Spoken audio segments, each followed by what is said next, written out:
Mama, I finished. Sarah Clark looks up from the stack of overdue bills spread across their kitchen table, her chest tightening at the pride in her daughter's voice. 4-year-old Ivy holds up a piece of construction paper, her gap-toothed smile bright despite the purple crayons smudged across her cheek. But when Sarah sees what her daughter has drawn, every cell in her body turns to ice. Before we continue, please prove my mom wrong. She says I can't hit 1,000 subscribers. Okay, let's continue. Baby, she whispers, her voice cracking. Who is that? Ivy's smile falters at her mother's tone. The drawing trembles slightly in her small hands. The bad man, she says simply, as if it's the most obvious thing in the world. The one from my dreams. The figure in the picture is unmistakable. Tall, broad shoulders. Dark hair swept back from a harsh face, and those eyes, rendered in violent slashes of red crayon, seemed to stare straight through the paper and into Sarah's soul, because she knows that face. She saw it 3 weeks ago, when the most powerful vampire in the Western Territories walked into the diner where she serves coffee and wilted salads to truckers and traveling salesmen. Dorian Ashford. The Vampire King himself, though she only learned his title later from the terrified whispers of her coworkers. He'd sat in her section for exactly 12 minutes, ordered nothing, and watched her with those ancient, predatory eyes the color of winter storms. Then he'd simply left, dropping a $100 bill on the table despite never having been served. She'd tried to forget him, tried to convince herself it meant nothing. But now her daughter, her baby who has never left their small apartment complex except to go to the park 2 blocks away, has drawn his face with the precision of someone who has seen him up close. Ivy, sweetheart, where did you see this man? He comes to my window at night. Ivy tilts her head, confusion creasing her small forehead. Don't you see him too, Mama? He's always watching our house. The bills slip from Sarah's numb fingers and scatter across the linoleum floor. The eviction notice, stamped in aggressive red ink, lands face up at her feet. 30 days. They have 30 days to come up with 3 months of back rent, or they're out on the street. But none of that matters now, because a vampire king is stalking her daughter, and Sarah has absolutely no idea why. Her phone sits on the counter, cracked screen glinting in the weak overhead light. She should call someone. The police? And tell them what, exactly? That a supernatural being is watching her child through the bedroom window? They'd laugh her out of the station. Or worse, call child services. Mama? Ivy's voice is smaller now, uncertain. Are you mad at me? Sarah forces herself to move, to cross the 3 steps that separate them and pull her daughter into her arms. Ivy smells like the strawberry shampoo they buy from the dollar store and the grape juice she spilled on her shirt at lunch. So small. So breakable. No, baby, never. I'm not mad. She presses a kiss to Ivy's dark curls, her mind racing. I need you to do something for me, okay? I need you to tell me if you see this man again. Right away. Can you do that? Ivy nods against her shoulder, her thin arms wrapping around Sarah's neck with complete trust. That trust terrifies Sarah more than anything else, because she has no idea how to protect her daughter from something that shouldn't exist, something with centuries of power and the ability to compel human minds with a glance. She's a 26-year-old single mother who makes $9 an hour plus tips, living in a building where the heat only works half the time, and the locks on the windows haven't functioned since the Reagan administration. What defense does she have against a monster? The drawing sits on the table where Ivy dropped it, those red crayon eyes seeming to follow Sarah as she rocks her daughter slowly back and forth, humming a lullaby she barely remembers from her own childhood. Night falls too quickly. It always does in October, the darkness creeping across their small apartment like spilled ink. Sarah triple-checks the locks on both doors, knowing they're useless but needing to do something, anything. She tucks Ivy into bed early, leaving the nightlight on and the hallway light too, flooding the small bedroom with as much brightness as their meager electrical system can handle. Will you stay with me? Ivy asks, clutching her stuffed rabbit, its fur matted from years of love and washing. Of course, baby. Sarah lies down beside her daughter on the narrow twin bed, her body tense, listening to every creak of the old building settling, every rustle of wind against the windows. She doesn't expect to sleep. But exhaustion is a patient predator, and at some point her eyes drift shut. She wakes to cold air against her face. The window is open. Sarah's heart stops, then restarts at triple speed. She'd locked that window. She knows she locked it, but now it stands wide, cheap curtains billowing inward on the October wind, and the bedroom is empty except for her. Ivy! She's moving before conscious thought, stumbling from the bed, her socks sliding on the worn carpet. The apartment is small. 2 bedrooms, 1 bathroom, a kitchen barely bigger than a closet. It takes her 15 seconds to search the entire space. Ivy is gone. The scream builds in Sarah's throat, hot and jagged, but before it can escape, she sees it. Another drawing, this one placed carefully on the kitchen table where Ivy had sat just hours ago. The paper is new, pristine white instead of the cheap construction paper from the dollar store. And the medium isn't crayon. It's charcoal, rendered with professional skill, every line precise and intentional. The drawing shows Ivy, sleeping peacefully, her stuffed rabbit tucked under one arm, and beside her, rendered in loving detail, sits the figure from Ivy's crude drawing, Dorian Ashford. But in this version, his hand rests gently on Ivy's dark curls, protective rather than threatening.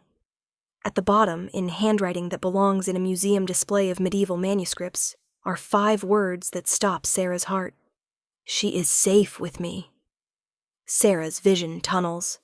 Her breath comes in short, sharp gasps that don't seem to pull in any oxygen. This can't be happening.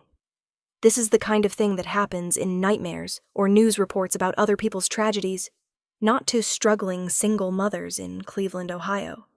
But the open window doesn't care about her disbelief. The missing child doesn't reappear just because this feels impossible. Her phone. She needs her phone. She needs to call someone, do something. But even as her shaking hands reach for it, she knows the truth. The police can't help with this. Nobody can. Except maybe the one person who took Ivy in the first place. The diner. He came to the diner. It's a thread so thin it's barely there, but Sarah grabs onto it with desperate hands.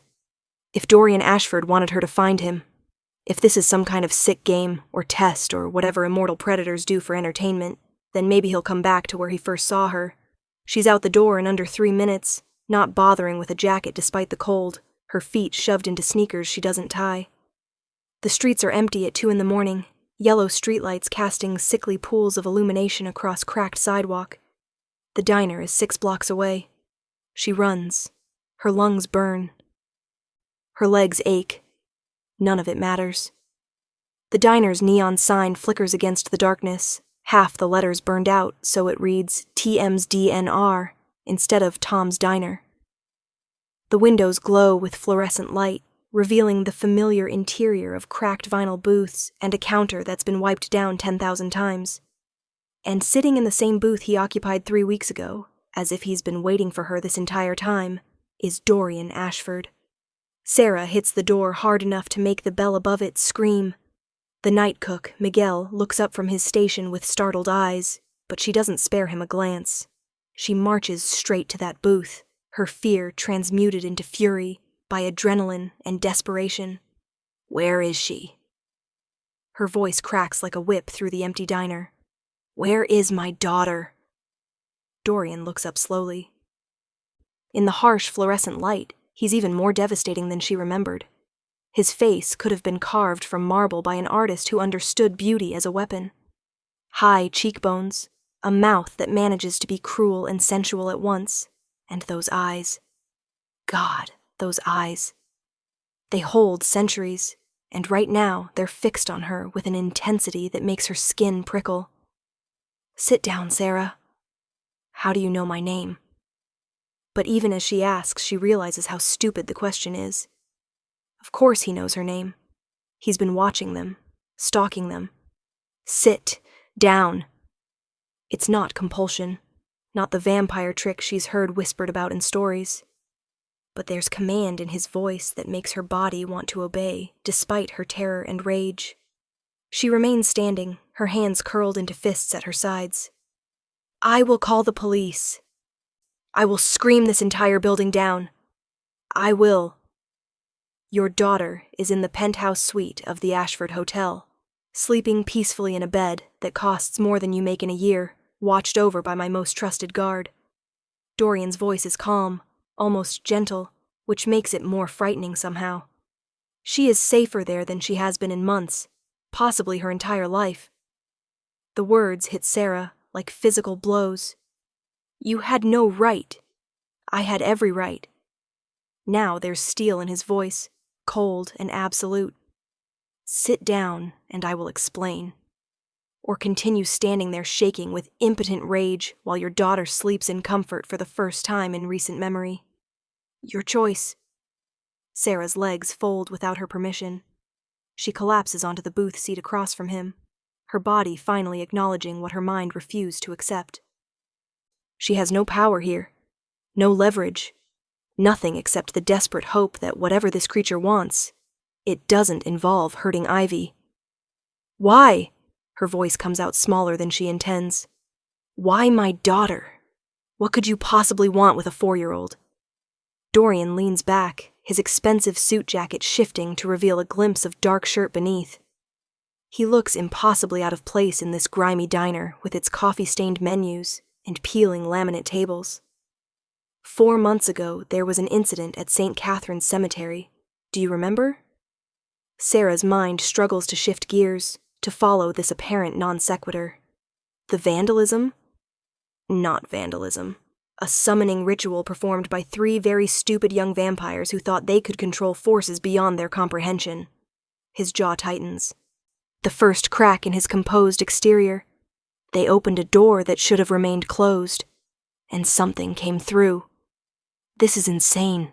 Sarah should leave, should run back to her apartment and call every authority she can think of. But she stays frozen in the booth, her heart hammering, because deep down she knows he's telling the truth. What does this have to do with Ivy? The entity they summoned feeds on innocence, on pure souls untouched by the world's corruption, children specifically. Dorian's eyes bore into hers. It has been hunting through the city for weeks, drawn to the young and vulnerable, and 3 nights ago, it found your daughter. The diner tilts around Sarah. She grips the edge of the table, her knuckles white. No, that's not. Ivy would have said something. She did say something. His voice softens fractionally. She drew a picture of the bad man. The entity has been visiting her in her dreams, building a connection, preparing to take her fully. If I had not intervened tonight, by morning, you would have woken to an empty bed and no trace of where she had gone. Sarah's stomach heaves. She tastes bile. You're lying. You're trying to justify kidnapping by... Look at me. It's not a request. His eyes catch hers, and suddenly Sarah can't look away. I am going to show you something. It will be unpleasant. But you need to see the truth. The diner disappears. Sarah stands in Ivy's bedroom, but she's seeing it from outside herself, watching through someone else's eyes. The window is open. Cold air streams in. And there, leaning over Ivy's sleeping form, is something that makes every instinct in Sarah's body scream. It's tall, impossibly thin, its limbs too long, and jointed in too many places. Its face is a blur, features shifting and reforming like oil on water, never settling into anything recognizable as human. And it's reaching for Ivy, with fingers that end in points sharp enough to pierce flesh. Then, another figure appears. Dorian, moving with inhuman speed, his hand closing around the entity's throat. The thing shrieks, a sound that exists on frequencies Sarah shouldn't be able to hear. They struggle in silence, Ivy sleeping through it all, until Dorian forces the creature back through the window and into the night. The vision releases her. Sarah gasps, clutching the table, her whole body shaking. Miguel is watching them now from behind the counter, his expression uncertain. But he doesn't approach. Smart man.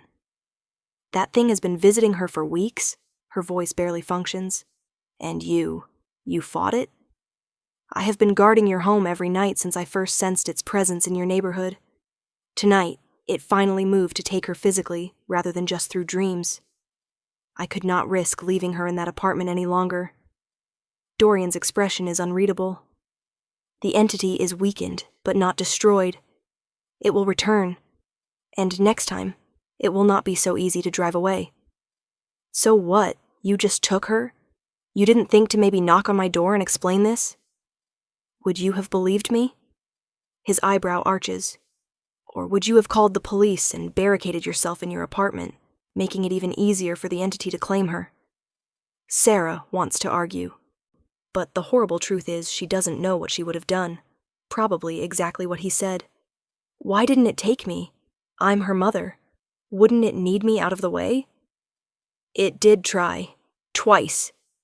Dorian's voice goes flat. Each time I intervened, you assumed your exhaustion was natural, the result of stress and overwork. It was not. The entity was feeding on you gradually, weakening your defenses so that you would not wake when it finally took Ivy. The room spins. Sarah remembers the last few weeks, the way sleep felt like falling into a dark hole, the mornings when she could barely drag herself out of bed despite going to sleep early. She'd attributed it to depression, to the stress of potential eviction, to her body finally giving up under the weight of single parenthood and poverty. I want to see her. It's not a request. Of course. Dorian slides out of the booth with fluid grace. That is why I brought you here. To explain, and then to take you to her. She will be frightened when she wakes in an unfamiliar place. She will need her mother. And after? When morning comes and this nightmare is over? His expression shifts into something almost sad. This nightmare will not be over in the morning, Sarah. The entity will not stop hunting your daughter. It has tasted her innocence, formed a connection. It will pursue her until it succeeds, or until it is permanently destroyed. Then destroy it.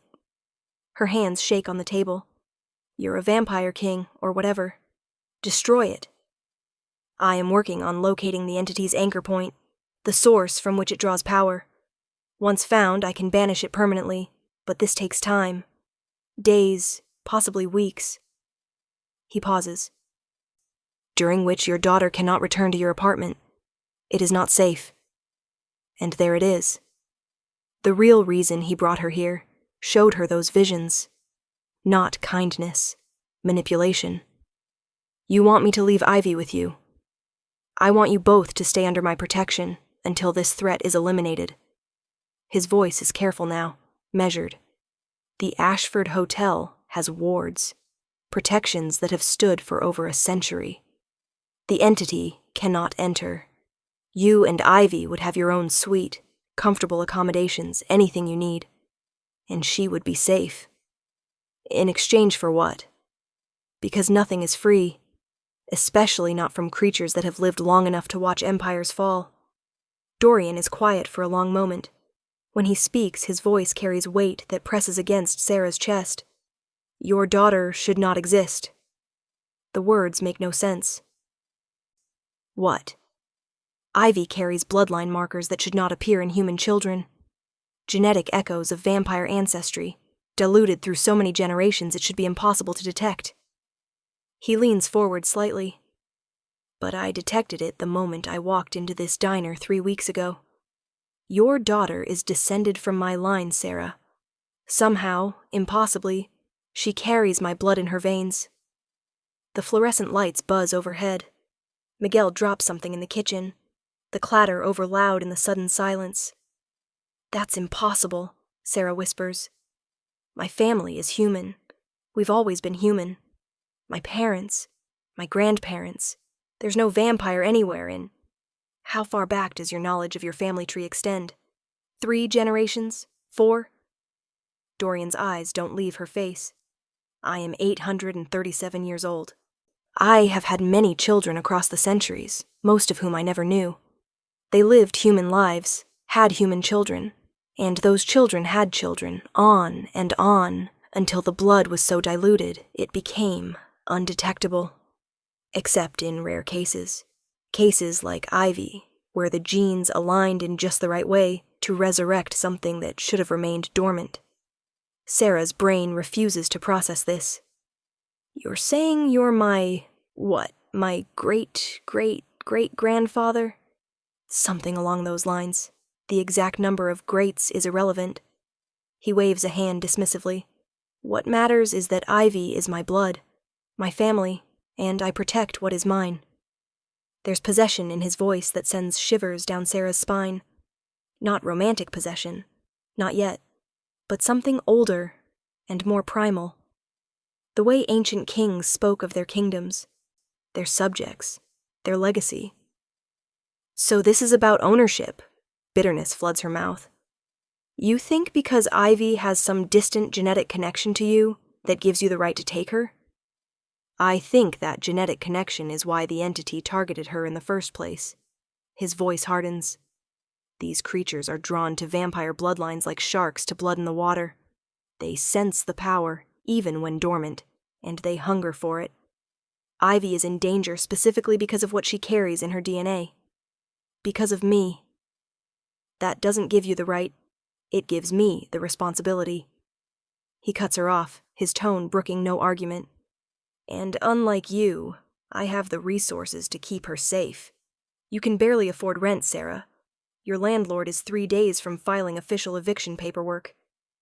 You work 60-hour weeks for poverty wages, feeding your daughter cereal for dinner more nights than not. You are one emergency away from homelessness, and you know it. Each word lands like a punch. They're true, every single one, and that makes them hurt worse. So what? You're going to take her from me? Because I'm poor? Tears burn in Sarah's eyes, rage and shame mixing into something toxic. That's your big solution? Rip a 4-year-old away from her mother because I can't afford the life you think she deserves? No. The word is quiet, but absolute. I am offering to help you give her that life. To give you both that life.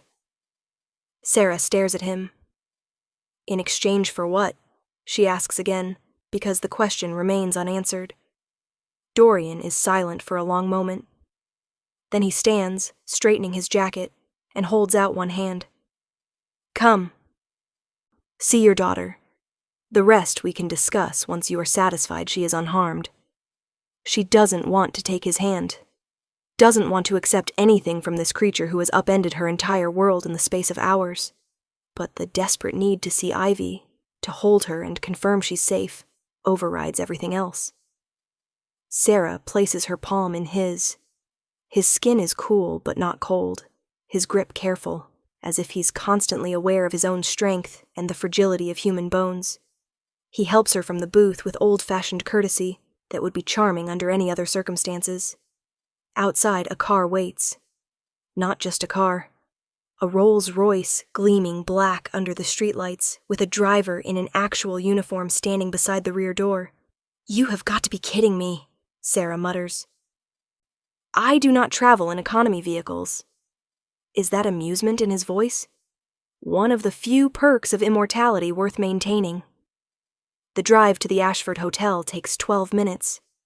12 minutes of silence, of Sarah staring out the window at the familiar streets of her neighborhood, giving way to downtown, to the glittering towers where people like her only go to clean office buildings after hours. The Ashford Hotel rises 70 stories, all glass and steel and old money. Sarah has walked past it 100 times on her way to various job interviews, never imagining she'd go inside.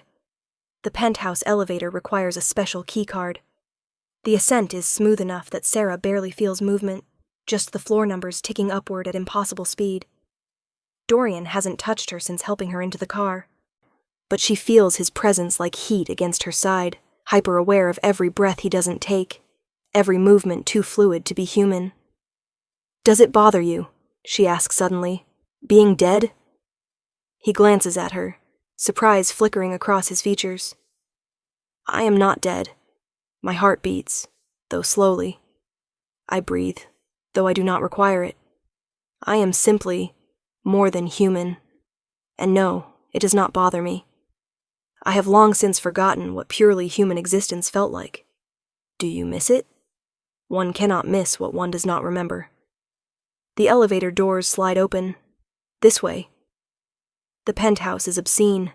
There's no other word for it. Floor-to-ceiling windows overlook the entire city, lights spreading out like grounded stars. The furniture looks like it belongs in a museum. Original artwork hangs on the walls. Sarah recognizes a Monet through sheer luck of a high school art class. And curled up on a couch roughly the size of Sarah's entire living room, covered in a blanket that looks like spun silk, is Ivy. Baby!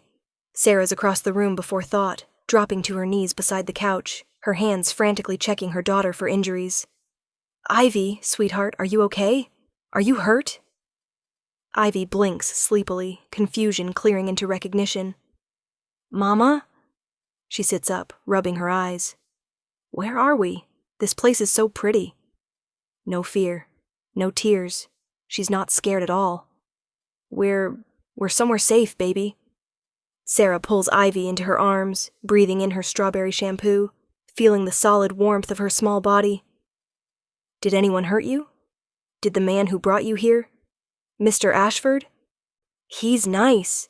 Ivy yawns, displaying the gap in her front teeth. He said the bad man can't find me here, and there's going to be pancakes for breakfast. Real ones, Mama, not the frozen kind.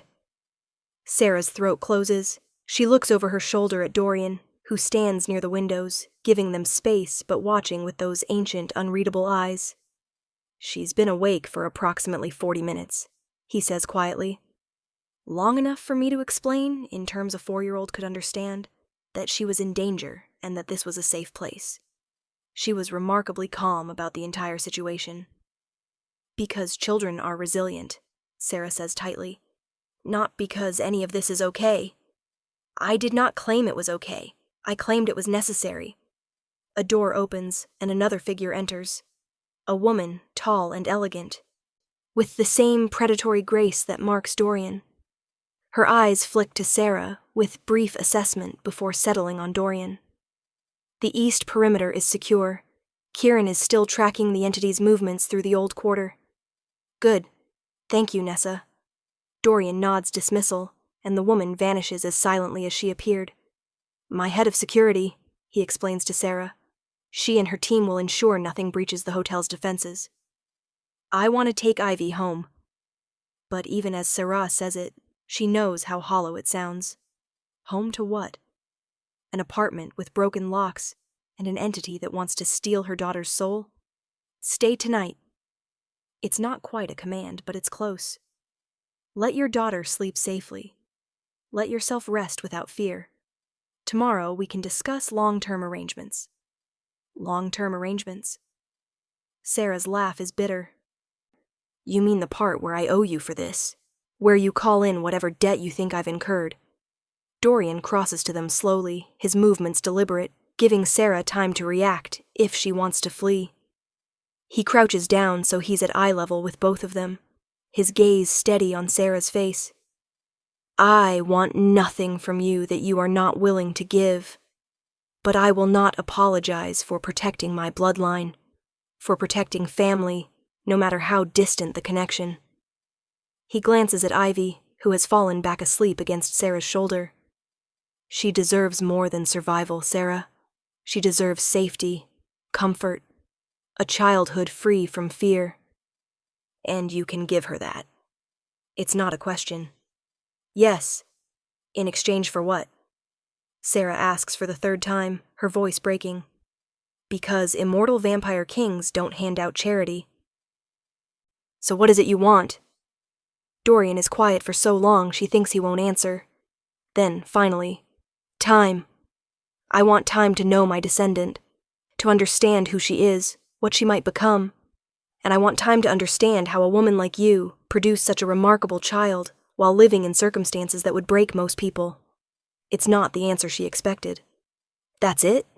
You want to get to know us? For now. His smile is slight, barely there. I am a patient creature, Sarah Clark. I do not rush into arrangements I might regret centuries from now. So yes, for now I want time. And I want you both safe while I eliminate the threat hunting your daughter. There's truth in his words. Sarah can feel it, though she doesn't understand how. Maybe it's instinct. Maybe it's desperation, making her see what she wants to see. One night, she whispers. We'll stay one night. And tomorrow we talk. Really talk about all of this. Agreed. Dorian stands, offering his hand again. Come, I will show you to your room. It adjoins Ivy's, so you will be close if she wakes. The suite he leads them to is larger than her entire apartment. The bed is a king, covered in linens that probably cost more than her car. There's a bathroom with a tub deep enough to swim in, and through a connecting door, a smaller bedroom decorated in soft purples and pinks, with a bed already turned down and waiting. Sarah carries Ivy through and tucks her in properly, smoothing the blankets, kissing her forehead.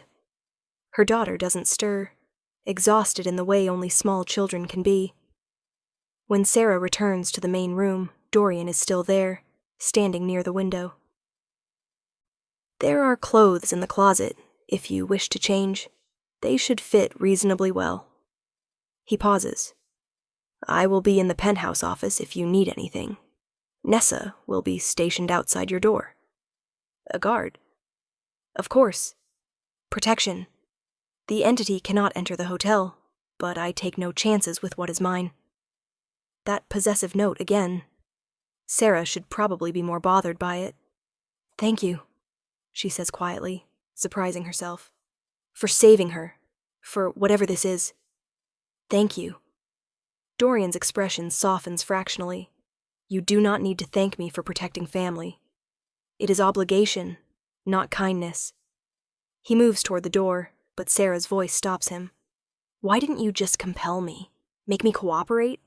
I know vampires can do that. He looks back at her, and for a moment she sees something raw in his ancient eyes. Because compulsion is slavery wearing a prettier mask, and I have no interest in claiming your obedience through force. He pauses. When you give yourself to me, Sarah, and you will, it will be by choice. Fully informed. Completely willing. The words send heat through her body that has no business being there. Not now. Not with everything happening. Pretty confident, she manages. 800 years teaches one to recognize inevitability when it appears. His smile is sharp and knowing. Sleep, Sarah. Tomorrow brings complications enough. Then he's gone, the door clicking shut behind him with soft finality. Sarah stands alone in a hotel room that costs more per night than she makes in a month. Her daughter sleeping safely in the next room for the first time in weeks, and tries to process the fact that her entire life has just been turned inside out by a vampire who claims their family. She should be terrified. She should be planning escape. Instead, she walks to the closet and finds silk pajamas in exactly her size, and a robe so soft it feels like wearing clouds. She showers in water that actually gets hot, using soap that smells like lavender and costs more than her weekly grocery budget. And when she finally slides between sheets with a thread count she didn't know existed, her last thought before exhaustion claims her is not of fear or anger or even confusion. It's the memory of Dorian's voice saying, when you give yourself to me, Sarah, and you will, with the certainty of someone who has seen empires rise and fall, and knows exactly how this story ends. She should probably be more concerned about that. Tomorrow, she tells herself. Tomorrow she'll figure out how to handle an immortal vampire king who thinks he has a claim on her family. For tonight, Ivy is safe, and that has to be enough. Morning comes with sunlight streaming through windows Sarah forgot to cover. She jolts awake, panic immediate, before remembering where she is. The hotel, the penthouse. Ivy. She's through the connecting door in seconds, her heart in her throat. Ivy sits at a small table that definitely wasn't there last night, surrounded by plates of actual pancakes, fresh fruit, orange juice in a real glass pitcher. Across from her, looking incongruous in the child-sized chair, sits Dorian. And then the dragon realized he's saying in a storytelling voice, that the princess had never needed rescuing at all. She had simply been waiting for someone worthy of her treasure. What was the treasure? Ivy asks around a mouthful of pancake. Patience, understanding, the kind of loyalty that lasts centuries rather than years. His eyes flick up, meeting Sarah's gaze, and the meaning in them is unmistakable. Mama! Ivy bounces in her seat. Mr. Ashford knows stories about dragons and vampires and everything. He's like a library, but a person. I imagine 8 centuries provides considerable material. Sarah's voice comes out more amused than she intends. The sight of an ancient vampire king sitting in a child's chair, solemnly discussing dragon hordes with her daughter, is so absurd it diffuses some of her lingering fear. There is coffee, Dorian says, gesturing to a side table laden with breakfast items. I was informed humans require it to function in morning hours. Informed by who? Netflix documentaries, primarily. He says it so seriously that Sarah actually laughs. You watch Netflix? I watch many things. 800 years is a long time, Sarah. One must find ways to pass the hours. He stands, his height emphasizing how he'd folded himself into that tiny chair for Ivy's benefit. I will leave you to breakfast. When you have eaten, I would like to speak with you privately. There are things we must discuss. The things turn out to be both better and worse than Sarah imagined. Better. Dorian's people have located the entity's anchor point, a cursed object buried in the foundation of a building currently undergoing demolition. The destruction of the building, carefully orchestrated through legal channels Sarah doesn't want to examine too closely, will complete the banishment ritual. Worse, it will take approximately 2 weeks. 2 weeks! Sarah paces the office where Dorian has brought her, a room of dark wood and older books, with that same view overlooking the city. I can't stay here for 2 weeks. I have a job, responsibilities. My landlord. Your landlord will receive payment for the back rent you owe, plus 6 months in advance, by close of business today. Dorian's voice is calm from where he sits behind a desk that looks like it survived a war. It probably did. Your employer will be informed you have been called away on family emergency. All of your belongings will be moved to storage at no cost to you. Sarah stops pacing. You can't rearrange my entire life. I can. I have. The question is whether you will accept it gracefully or fight me every step of the way. The arrogance should infuriate her. Instead, it's almost refreshing. No pretense, no gentle manipulation. Just flat honesty. And after the 2 weeks, she asks, when the entity is gone and Ivy is safe? That depends on you. Dorian leans back, studying her with those 2 knowing eyes. You can return to your apartment, your job, your life of barely surviving. I will not stop you. Or you can accept that you and Ivy are under my protection now. That this connection between us, this family bond, means something, and you can allow me to provide the life your daughter deserves. In exchange for what? The question is automatic now. Dorian stands, crossing to the windows. Morning light turns his dark hair almost blue-black, emphasizes the harsh beauty of his profile. I told you last night. Time. The opportunity to know you both. Beyond that. He glances back at her.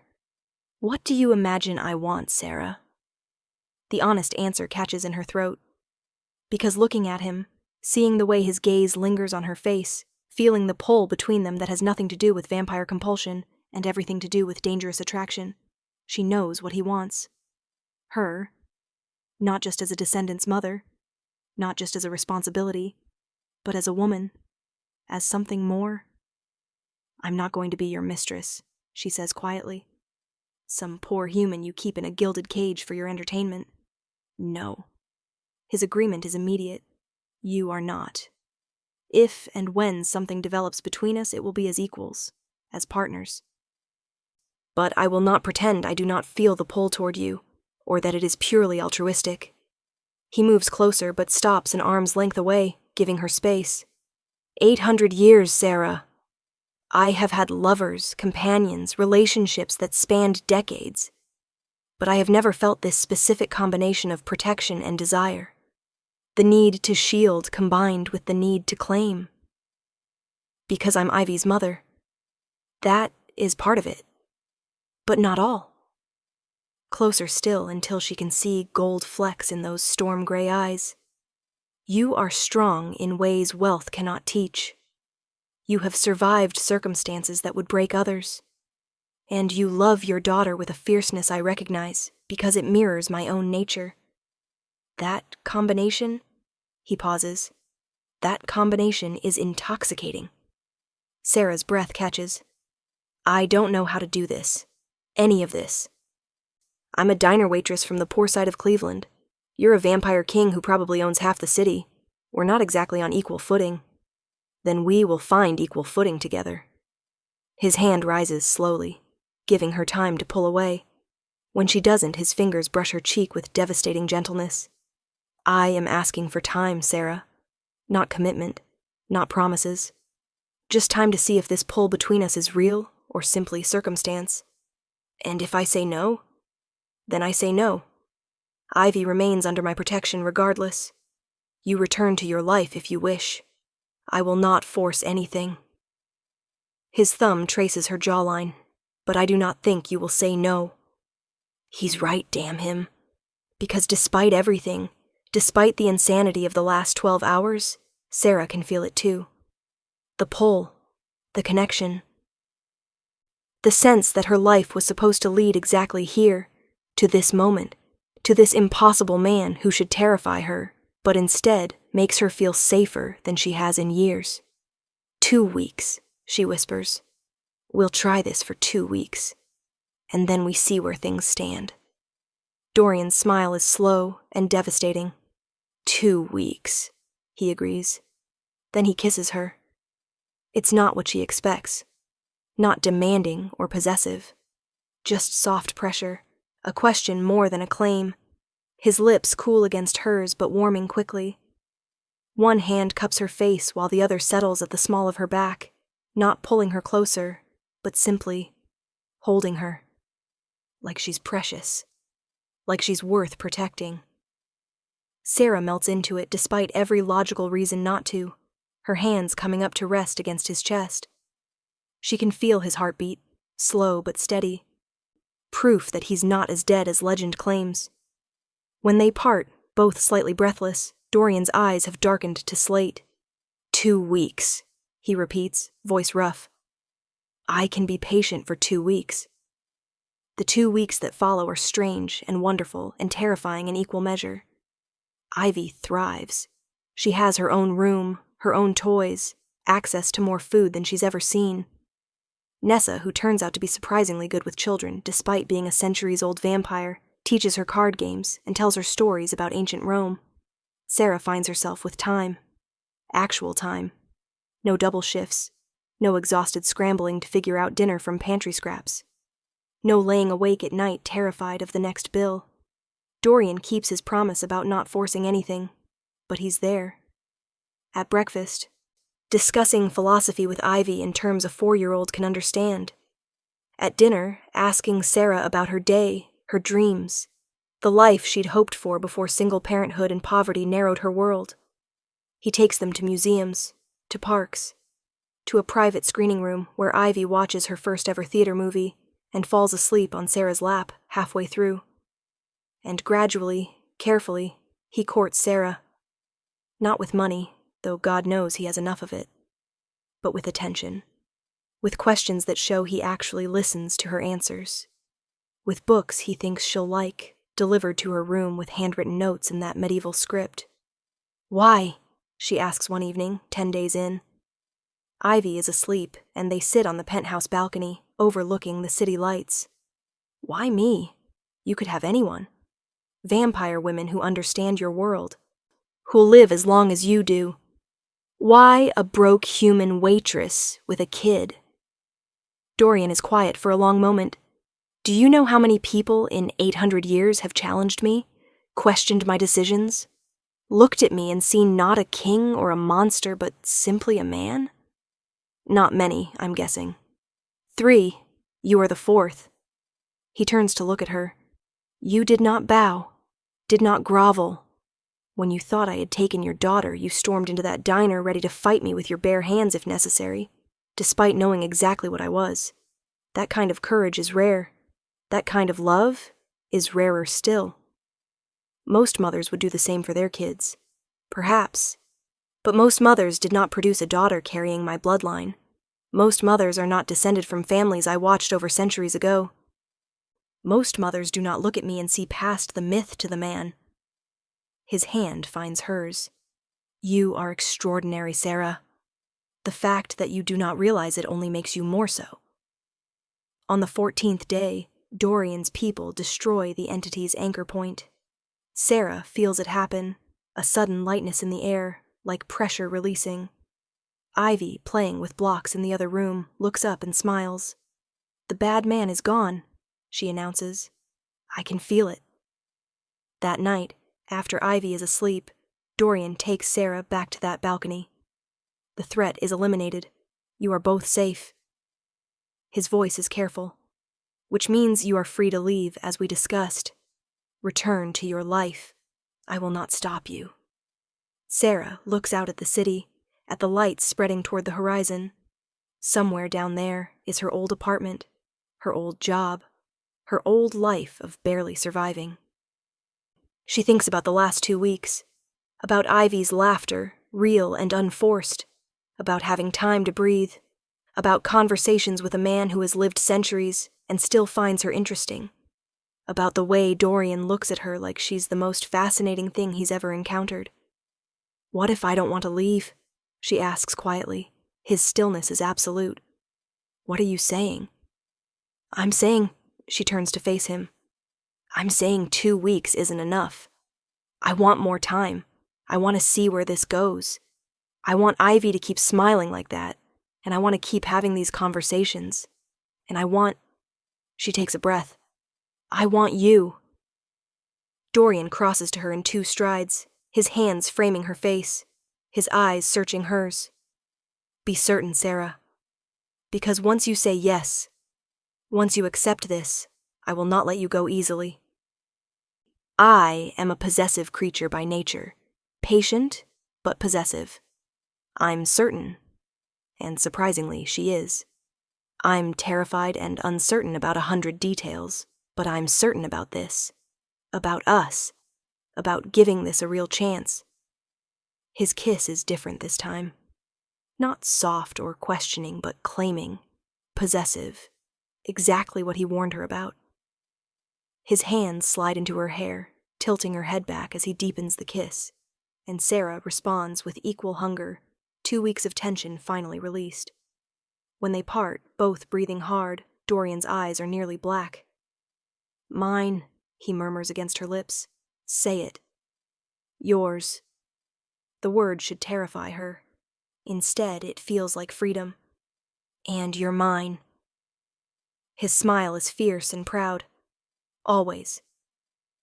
3 months later, Sarah stands in the penthouse living room, watching Ivy play with Nessa, and tries to remember what her old life felt like.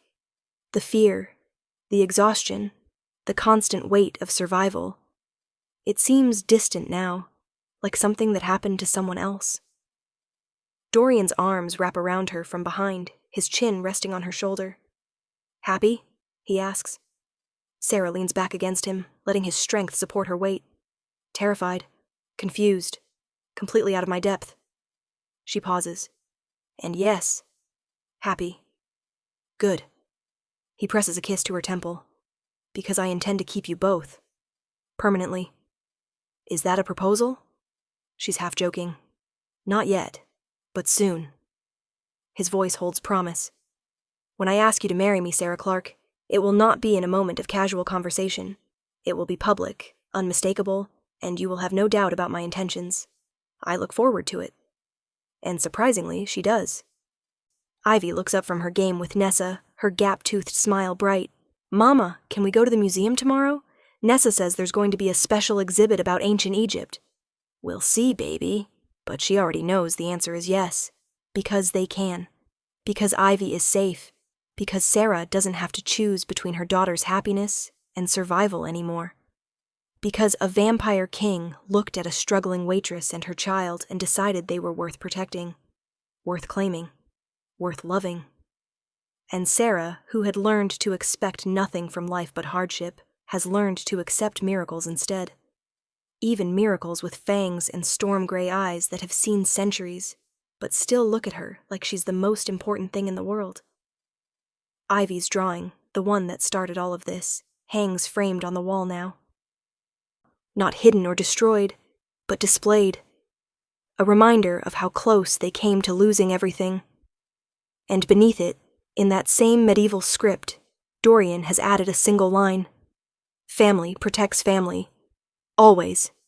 Sarah reaches back, her hand finding Dorian's where it rests against her waist. Always, she agrees, and means it.